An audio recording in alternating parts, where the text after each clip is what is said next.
This video is who in vegan world, and kind of what I'm trying to show you is because I get lots of viewers that ask me, why don't I talk to so-and-so, some real famous vegan? Why don't I go on the so-and-so vegan show? And what I'm trying to say is you don't understand. There are two very distinct big schools of health veganism, and there's additional vegan schools. I'm in the very low-fat school. This is a very small group. Also, I am probably the most unpopular person in the low-fat vegan school because I'm a little bit outspoken about what I see as the truth in nutrition. So let me show you what sort of the main schools are just so you have perspective on it. Because if you understand what I'm showing you here, you won't ask me silly things like, why don't I go on, this such and such a show? All right, so the four schools of health, well, there's four schools of veganism. Number one is the very low-fat school. That's the one I'm in. That's the one that the data supports for being optimal for health. The next one is what I would call the moderate fat category. Okay, and that's by far the most popular one. All the famous vegans you know, almost all of them are in that school. Okay, then there's the animal rights vegans. A lot of these guys are in the animal rights vegans, but they're sort of a separate group as well. And then there's the religious vegans like the Seventh-day Adventists, okay? And then, I've made the joke before that vegans in general are very unpopular with modern society. I have viewers, I have friends that tell me, stop calling yourself vegans. Everybody hates vegans. Everybody thinks vegans are a bunch of weirdos. As soon as you say that word, they will refuse to listen to you and they'll lose respect for you, okay? That's how they're perceived by a lot of people in the mainstream world. And you get all kinds of mocking comments from the carnivores, paleo keto carnivores, when they come to vegan sites. I think it's partly because the meat and processed food diet makes them kind of irritable. They lose their self-control. But it is a popular perception in mainstream society that vegans are a bunch of weirdos. Okay, and then I jokingly am going to talk about plantations. I just read Gone with the Wind, but it's bigger than that. I knew this idea a long time ago. The owner of the plantation is the big corporations. It's the ones that shape social media. It's also the ones that promote the Mediterranean diet. If you look at all the big universities, they all promote the Mediterranean diet. And the big corporations. So the Mediterranean diet, you can think of it as being like the plantation owner. And they eat a lot of meat, okay? Then there are what I would call the house Negroes were the group that were allowed in the house. They were very much liked by the family owner of the plantation, okay? And then the field Negroes were not liked. They were considered to have poor impulse control and not as smart. And they were said to be just the workers, okay? And that's the way the very low-fat vegans are perceived, okay? And so let me just explain all this. It'll make sense in a moment. So the very low-fat vegans mean they want total body fat less than 10% because you got to get the fat out of the body so it can be cleared out of your skeletal muscles to prevent diabetes. It can be cleared out of your blood to prevent hypertension. It can be cleared out of your atherosclerosis plaques to reopen your arteries. There's a very good reason for it. That's why I went through all the articles and the papers summarized by Pritikin just yesterday. Okay, so that's a good video. You should maybe even watch that one before you watch this one. So where does very low-fat veganism come from? The big pioneer in the mid-1900s was Kempner with the rice diet, feeding people like, about 5% of calories from fat or less, all right, 4%, sometimes even less than that. The rice has only 1% of calories from fat, and then there's not much fat in fruits, none in sugar, so he'd even get it even lower. All right, then Nathan Pritikin came along, and Kempner was the great activator. He saw, like 19,000 patients with the best results of any doctor in the world. Incredible. Pritikin was a great genius to summarize everything. Pritikin would just sit around reading all day long, and he went through all these papers. He initially was just trying to fix his own health because he had problems with being obese, high cholesterol in the 300s, and having significant coronary artery disease with abnormal EKG while he was a young man, failing his treadmill test. Okay, so anyways, the dark blue are the main sort of persons who put it all together. Okay, Pritikin was the main mentor for Dr. Mcdougall. You should even see some of the Pritikin videos, Pritikin tapes, and Dr. Mcdougall has a great interview at his YouTube channel with Nathan Pritikin. And Mcdougall said Pritikin was his most important mentor, okay? And then Mcdougall did a great job. He's an internal medicine doctor of putting everything together from an internal medicine doctor's point of view and for talking to patients, okay? Dr. Mcdougall talks to patients. Dr. Mcdougall will say things in his lecture. If I was your doctor, this is what I'd say to you, okay? And then the next person to come along that's really sort of synthesized and put everything together with regard to the very low-fat vegan diet is myself. Now, I'm more of a doctor's doctor, okay? I was an imaging-guided surgeon, interventional radiologist, but I now am primarily a neuroradiologist. I still do some interventional, general radiology and all that sort of stuff, but I'm primarily a brain doctor. And I talk to a lot of specialized fellowship-trained doctors. Okay, and so when I speak, and I was also going to be a biochemist. It's a long story, but I didn't go down that path. I didn't continue down that path. And what doctors will tell me is that Mcdougall made everything clear for explaining to a patient and talking to internal medicine doctors, but I talk a lot more about biochemistry, molecular biology, the more complex details. Mcdougall was trying to convince his patients, do this diet so you get better. I'm trying to convince doctors, look, this is the truth, okay?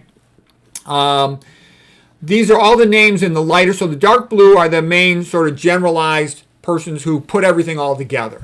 And then the names on the side in light blue are the persons who really developed one or another aspect of the field. Like Esselstyn was the best researcher for coronary artery disease prevention and reversal. Okay, Sweeney, Hemsworth were the diabetes researcher. Armstrong showed that you can reverse atherosclerosis by feeding very low-fat diets to primates. Okay, Warburg, with the Warburg effect, taught Kempner, etc. That Kempner worked in his lab. So did Hans Krebs. Okay, Pritikin studied all the papers on fat and blood sludge, like of Quo, Friedman, and Ray Rosenman, okay? He worked with the cardiologist Morrison, who, when he fed a high-fat diet to his patients, all of them were dead pretty fast. And then he fed the lower-fat diet, and they lived much, much, much longer. The influence of the Tada-Humada epidemiology. And Mcdougall was influenced by a lot of other people, too. The Seventh-day Adventists, his experience with cancer patients like Ruth Heydrich, his experience in Hawaii, the cardiac pathologist William Roberts, and many others. These epidemiologists, statisticians, and whatnot, the Cochrane collaboration, Peter Gochke, etc. And then I've been influenced by a whole lot more. I wrote all about them in my top 50 books of health. Okay, so you know all that. But anyways, the persons in the middle in the dark blue, those are the ones who put everything together and can explain everything to everyone else. And these are more like the specialists who did, fantastic research in one or another or more areas, okay? And in general, we are not accepted, okay? Dr. Mcdougall has much better social skills than me, and he was much, much, much more accepted than I was. But he was still resented. Notice as soon as he's dead, it's like, get the heck out of here. His legacy is they're trying to hide it. They're trying to sweep it under the rug. I'm doing my best to keep it alive, okay? So this is the very low-fat vegan school over here. Okay, now the other school, the one that's most popular, is what I would call the moderate-fat school of veganism. And I jokingly have called this school the high-fat phonies at one time. And part of this came from, I was a little annoyed because Chef AJ fired me, okay? And I didn't do anything wrong. All that stuff about telling a joke about Kempner, that was just nonsense. That was just an excuse to tell the public for firing me. The reason I was fired was I said there is a difference between the very low-fat vegan diet as put forth by Mcdougall, Pritikin, Kempner, and myself, Esselstyn, etc., okay, versus this moderate fat stuff. The reason why moderate fat dominates, and it'll always dominate, is because, number one, it's a lot easier to eat that way. Number two, there's a lot of stuff you can sell. Like I jokingly said, the plantation owner recommends the Mediterranean diet in public. Privately, it'll like to sell all the processed food and the junk food, about the only things that are not forbidden by the Mediterranean. But the Mediterranean diet really doesn't forbid almost anything, even including a lot of processed food. So what I'm trying to say is if you want to be accepted on the plantation, you better darn well please the big owners, okay? And the big owners are okay. They don't like it, but they're okay with this moderate fat veganism. They can sell omega-3 supplements. They can sell soy, nuts, seeds, or caffeine's allowed, MSG, MFG, olive oil, canola oil, chia, flax, avocado. Now, don't get me wrong. There are some doctors in here who might say no to olive oil, might say no to one or another of these things in here. I'm not saying they all agree with all this, because they don't. Okay, but I am saying is this is the popular one. Like when you talk to the average stupid person, you tell them everything in moderation, varieties of spice of life. An average stupid person likes that. So with this, I call this the vegan version of the Mediterranean diet. Okay, this can sell into the public. Okay, they're like, well, it'll take me a while to get used to veganism, but I think I would try that. Okay, you can talk the average dummy into this. Okay, a smart person knows don't eat anything that's bad for you. Biblical, thou shalt not eat animal foods, thou shalt not eat oils, thou shalt not eat soy. Okay, this is the more highly thought of, logical, very low-fat veganism. That's where I think the data supports best. But this will always be popular. And you'll see, the persons in this group, if you know them, if you have studied them, you will see that as far as they're concerned, it's okay that the public eats a little fat. If you tell them no oil, they won't follow the diet. It's a little bit of that mentality, okay? And you'll see that. You will see it, okay? You won't hear any of them saying you have to eat a starch-based diet. No, not too often, okay?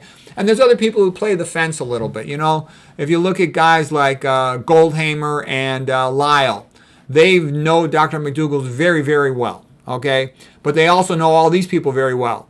And they're smart enough and they have very good social skills. They can get along with both. Obviously, I'm outspoken, kind of loud. The bad boy of veganism, ostracized from the vegan community. I never get invited to any of these popular channels. And I laugh because a lot of viewers will send me comments like, why don't you interview with Dr. Klaper? Why don't you interview with any one of these guys? Not a single one of these guys would ever interview me, okay? They don't. They don't like me. They don't like me because I'm not promoting all the stuff they promote, okay? And because I talk about Christianity, I talk about freedom, I talk about other things, okay? They don't like that. There's other guys who I think are just kind of young, like Mike the Vegan, okay? Mike the Vegan's a nice guy, but he's young. He's kind of a kid, okay? So he's going to go along with whatever all these big shots say, okay? So he's like, oh, the big shots say soy's good. Well, then soy's good, okay? Whereas I'm more of the mind, I don't care who says what, okay? I'm very confident in myself and in my background, and I'm just going to figure it out for myself, whatever I think is right based on the papers, etc., and the history of it. You got to use a little bit of logic because a lot of the papers are bogus because they're just funded by industry, okay? So anyways, that's how veganism works, and you need to know that. I personally think you're going to have a hard time reversing atherosclerosis when you get your fat up to 15%. And if you're eating all of these fats here, you could be getting your fat as high as 30% in that ballpark, okay? It would depend, of course, the quantity you eat of these sorts of things. But I often hear persons of this school of vegan nutrition saying, oh, have some soy milk and some tofu and some nuts and some seeds and an O3 supplement and a little bit of olive oil. Avocados are okay and flax and chia are good. Pretty soon you're eating a lot of fats, and soy is really high fat. It's like the super high fattest bean I can think of, like as much as 40% of calories from fat. That's a lot of fat, okay? That's like an animal food, It's like salmon's 50% fat, 50% protein.